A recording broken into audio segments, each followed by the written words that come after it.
Hello friends, आज हम बात करने वाले हैं थलाई नगरम 2 फिल्म के बारे में जो अब हिंदी में आ गई है। लेकिन थलाई नगरम 2 फिल्म कैसी है, ये फिल्म आपको देखने भी चाहिए या नहीं, उस पर आज हम बात करने वाले हैं। थलाई नगरम 2 फिल्म के अंदर स्टार कास्ट में आपको सुंदर सी, पलक लालवानी, आयरा और कॉमेडी योगी बाबू देखने को मिलेंगे।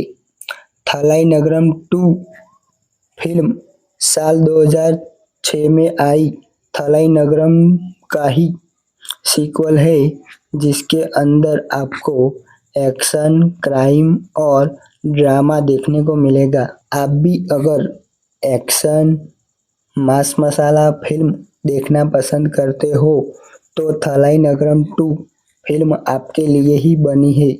थलाई नगरम 2 फिल्म अगर आप देखना चाहते हो तो देख सकते हो, जिसके अंदर एक्शन और क्राइम देखने को मिलेगा।